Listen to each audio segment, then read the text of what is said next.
Hey, what's up guys? Today we're going to do a rebuttal of Steven Crowder's video, Jerusalem Embassy, Why Trump's Right. He's hardly ever right, so right off the bat. Wrong. Isn't it funny I can use Trump's sayings against him? Anyway, sorry. Why Trump's Right and Palestine Deserves Nothing. Now, Steven Crowder, I started watching him this year. He's really funny. I really like his content. I disagree with almost nothing he says. Like, this is the first video where I disagree with him, and I've been watching his videos for months now. So when I do read rebuttals against people, I've done it only a couple of times, I'm not like hating the guy or bashing the guy, just this guy's fucking retarded, like my normal videos. Like, I'm not like that. Like, I did a rebuttal to Sargon of Akkad's video, and he's my favorite YouTuber, and then I did a rebuttal to Hunter Avalon's video, and I like him a lot too. So, you know, like, don't think that I hate Steven Crowder for making a video I disagree with, because this is just exchange of ideas. He makes a video, I'm like, I disagree with that. Wow, that's rare. Let's do a rebuttal against it. So he's talking about Trump moving the capital to Tel Aviv to Jerusalem, or moving the embassy to Jerusalem, because to signify that, oh, we have the embassy in the capital, which is Jerusalem, not Tel Aviv. This happened about a week ago. And then so Steven's talking about it, and he's on point for the first like 3 minutes. Didn't say anything controversial. He accurately describes the situation, what happened, different things, whatever. You know, and then he says this. Okay, that was actually pretty funny. Like Helen, whatever her name is. I don't even know her name. Helen Thomas. It was Helen Thomas. Yeah. Okay, she looks kind of weird. She looks kind of creepy in that video. So I'll give him props to that. That was funny. But she said crazy things. Nothing she said was crazy. Now let's go into it, because automatically I'm going to get jumped on by Zionists and pro-Israel people for saying that. How to start with this whole conundrum of shit. Everything she said is true. Most Israelis have no, like, DNA tested blood relations to the land of Israel. They're from Poland, they're from Germany, they're mostly Western Europeans, or just Europe in general. That's where their families have lived for hundreds and hundreds and hundreds, if not thousands of years. It's the same thing. The easiest way I can explain this, the absurdity that some Jew who's been living in Poland for 1,000+ years has ties to Israel, and therefore has the right to go there and kick out Palestinians and have a Jewish-only apartment in a Jewish-only apartment complex. The easiest way I can describe how absurd that is to have an analogy to something that would happen in some other country. So, let's say the ancient land of Sumer, which existed in present-day Iraq thousands and thousands of years ago. It's just as old as Israel was thousands of years ago. Like, obviously they're not exactly the same age, but they're both very ancient civilizations that existed thousands and thousands of years ago. It would be just as crazy as a bunch of people who say, oh, my ancestors were from Sumer, so we're going to go to Iraq, kick out all the Iraqis in a violent revolution, just murder the shit out of women and children, and violently take over areas of Iraq and create the country of Sumer. And anyone else who says that they have ancestry from the ancient Sumerian cities of like Ur and Uruk and all that old shit that's thousands and thousands of years old, they can come here. We'll kick out all of the Iraqis. That's how. Can you imagine that happening in the present day? Can you imagine how absurd that would be? Can you imagine how that would violate international law? Violate international law, Iraqi law, humanitarian laws. It create war crimes. It would be a huge, like, can you imagine that happening? And then people's like, oh yeah, that's perfectly legit. But with Israel, because we feel sorry for them because of the Holocaust, because they're Jews, we make an exception to them. They can go ahead and do this, but if anyone else tries it in any other part of the world, it would be considered illegal. It would be considered taking territory. It would be considered a war crime, crimes against humanity. But with Israel, they get a free pass because they're Jewish. So when Helen Thomas is like, no, they shouldn't be in Israel. They have no blood ties to Palestine. Their families did not live there for thousands of years. And even then, can you trust documents thousands of years ago saying, oh yeah, my family lived here? Like, what absurdity is that? Completely absurd. That a Jew in Poland has the right to have territory in Palestine. Just as absurd as some random Middle Eastern person who says, oh yeah, my family's from Sumer, and go and have guaranteed territorial rights in Iraq today. I mean, that's just absurd. So what she said, well, how is it crazy? Now, Steven Crowder makes a joke about how she looked like, and kind of like deflected the question because he can't answer. He can't say why what she said was crazy. He just says that what she said was crazy, and then he makes jokes about her looks, and then he goes on with his piece.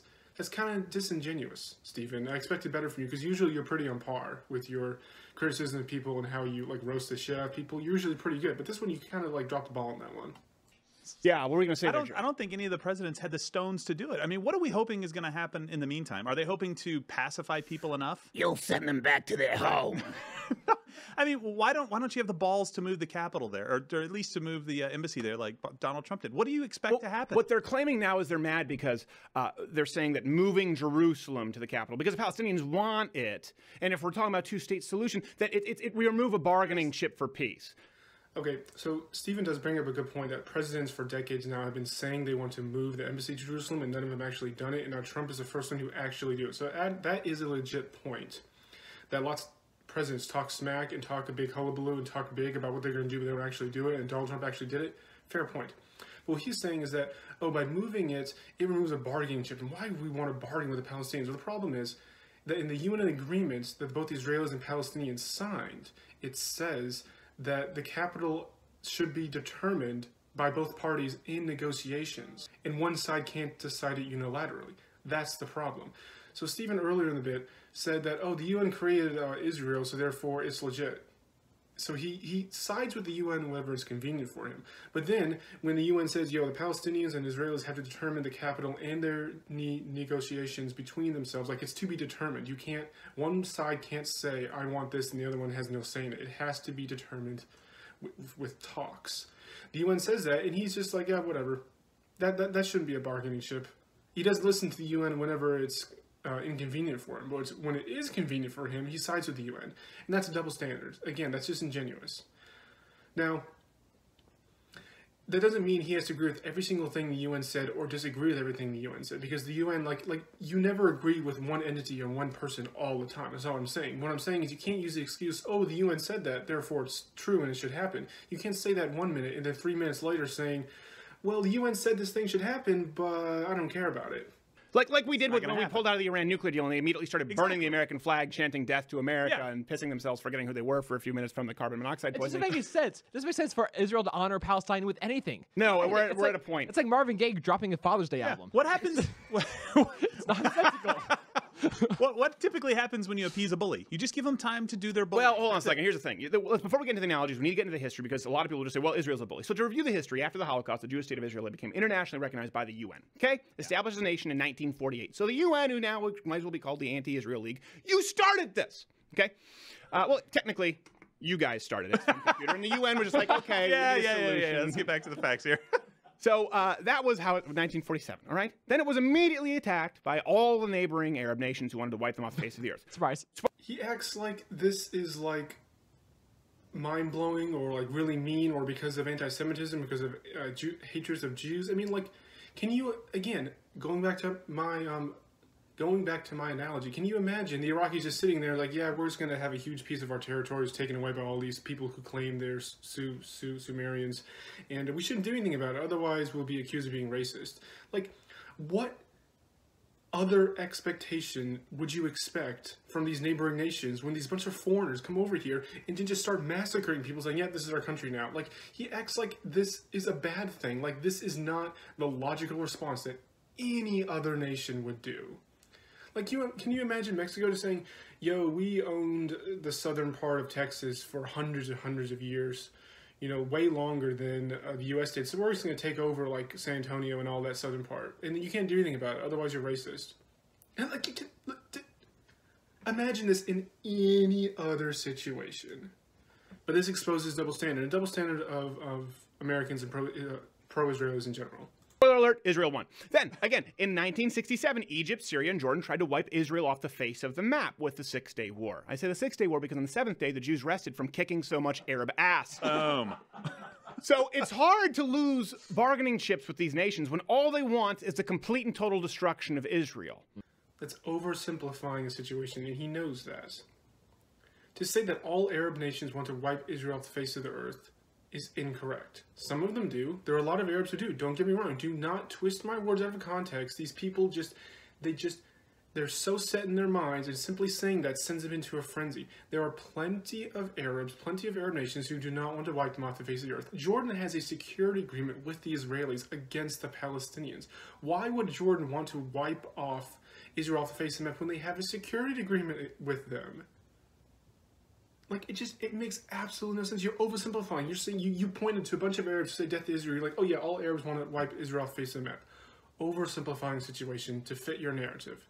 Incorrect. Wrong. These wars happened 40 plus years ago. There's a reason why a huge war hasn't happened 40 plus years, because the Arab nations know they can't wipe Israel off the face of the map, and they don't want to anymore. They want other solutions. They want other things to happen. To point to something that happened 40 plus years ago and say, yeah, this is proof that Arabs want to wipe Israel off the face of the map. Again, oversimplifying situation. And again, not all Arabs are the same. Hashtag not all Arabs. He points to Egypt and Jordan and Syria, which I believe were the three countries who attacked Israel in 1967. He points that to evidence that all Arabs want to wipe Israel off the face of the map.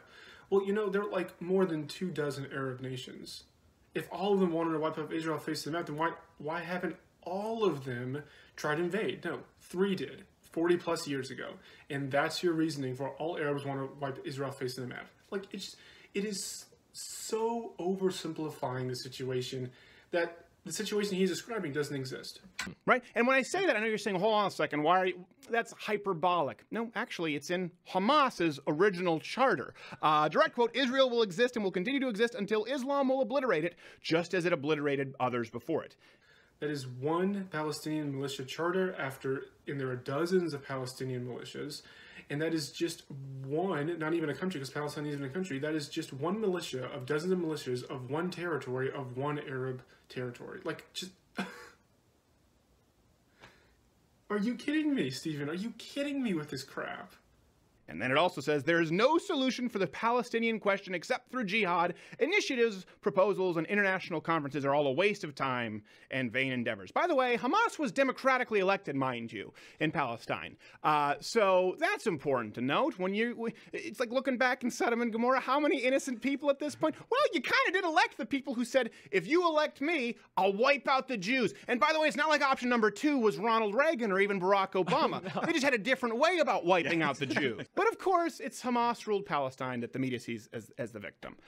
Okay, so his logic is you get to blame the people for their voting habits, and therefore he was kind of insinuating that not a lot of them are innocent because they voted for Hamas. Okay, well, using that same logic, Stephen, you voted for Donald Trump. Millions of people voted for Donald Trump. Donald Trump is massacring the shit out of people in the dozens of wars we are in across the world, killing hundreds, if not thousands of civilians, drone striking weddings, drone striking children. Does that mean that you are responsible for these terrorist attacks? Does that mean that we can hold you accountable? Does that mean that you're not innocent? Let's say a Pakistani extremist goes and attacks your studio because you voted for Donald Trump because Donald Trump drone striked his wedding. Like, just, can you see how absurd your logic is when it's just reversed on you? You cannot blame the whole population for the voting habits of whoever won that election. Because we can do that for Americans. Americans have constantly voted for just insane, bloodthirsty maniacs for decades now that just try to outcompete each other with how many civilians they can kill. So if you're open to that logic, to blaming Palestinians for Hamas's charter because they voted for them more than a decade ago, well, then that means you should do that for every other democratically election in every single other country. But you don't do that. Again, double standard. This is the whole nutshell of this video. You have a double standard towards the Palestinians because they're Arab and the Muslims. That scares you. And they're different. And you cherry pick things to make things seem how they aren't. And you oversimplify things. That's the whole problem with this video. You've all seen the headlines, right? This is the top trend today on Twitter. Yeah. 50-odd-something Palestinians killed by Israeli forces today. Which, listen, loss of life, I understand it. There's nothing wrong with being empathetic. The reality, though, is that according to Israeli military sources, before you question the sources, just bear with me, the so-called protesters were actually trying to breach the wall, and some of them were terrorists laying down mines. No. Now, I'll agree with him at this point that not all of these Palestinians killed in this most recent flare-up were civilians. I'll give him that, and I'll never say otherwise. So there's nothing wrong with what he said there. But what is wrong is when they kill civilians directly on purpose in other situations. A lot of times that happens in the West Bank. People's minding their own business and they just shoot them dead. You say, oh, that doesn't happen. You're just exaggerating things. Whatever. It's like, no, just look it up. Just look the fuck up. It's not that hard. It happens all the time. Israel's actions are not always one thing. They don't always kill terrorists and they don't always kill civilians. It's a mix of the two. Just because they kill terrorists sometimes, does not excuse them killing a civilians the overwhelming majority of the time. I know, you can't trust anything the Jews say, right? Because they're shifty and Ben Shapiro money. Okay, so let's just trust the democratically elected genociders here. Have you seen the footage of it? It looks like a Call of Duty war zone. Yes. It's insane. It looks like World War Z with These bodies. are not people with banners and little pussy hats. They were out there with signs and all of a sudden got shot. But that's not what happened. Let's say you don't trust the Israeli, military, right? You're going to go with the democratically elected genociders wiping off all the Jews. Okay, Hamas, by the way, actually, it's on record, pays protesters to get injured. They want their own people to be hurt or killed just for the sake of headlines. It's like the George Soros of the Middle East. You make the bonus round if you get injured laying down mines. Let's do this. Remove the wall. Toss them all in there for a peaceful solution. What could possibly go wrong there? It's just completely nonsensical to me. Something else that people need to note, Palestinians, by the way, do you know who has it better than Palestinians in Palestine, which, by the way, it's not a country, it's never been a country, it's not a thing. The other Arabic, they didn't want you, that's why you're there, that's why you're in this mess. Do you know what's worse? You know who has it better than Palestinians in Palestine? Palestinians in Israel. So this is kind of, again, disingenuous, because if you bomb a territory for a decade plus, or the decades and decades, of course the human development is going to be worse than Israel. You're explaining military might as a reason for why the standard of living is lower in Palestine versus Israel. We can do that with any territory. In any territory. We can bomb the crap out of Alabama, for example, and blockade it, and have sanctions against it. And its standard of living would way go down. And you're just like, oh, Alabama, you're just a piece of shit. Everyone there's, it's their fault you guys are in this. Like, just, of course, a war zone getting beat by a stronger military power, the Human Development Report is going to be lower. Standard of living is going to be lower. All the standards which you judge a society and economy is going to be lower. That only shows that Israel's military is better than Palestine. That doesn't mean that, that doesn't mean anything else. Like, wow, big whoops, Stephen. Wow, you made a good point there, buddy. We all know that. Okay, of course, Israel, first off, right off the bat, it's not even close. They rank much higher in the standard of living. But the average income of Palestinians living in Israel is 4 times higher than those living in Palestine. $355 compared to $1,600, I think. Right now, Sven, what was that per month? Per month? Yes. That's, there you go. Yeah. Some would say that's statistically significant. Better. What's the math there, BP? Or better. Is that 19,000 times? That's a lot more. It's Jew gold. Yeah. It's Jew gold in a wall. And by the way, before that doesn't prevent anything, many Palestinians freely serve as elected members of the Israeli government. Yeah. They like it, they're better. And this is one thing that's so funny for me. We always talk about nuance. The left, like, well, you just see everything through moral absolutes. No, listen, but we do see the world through right and wrong. I know everyone in this room, there is right and there is wrong, and there is some gray area. Of course, no one is saying there is no gray area, but we do view the world as right versus wrong, or sometimes correct versus incorrect. Whereas the left sees it as mean versus nice. It's not nice to have a wall.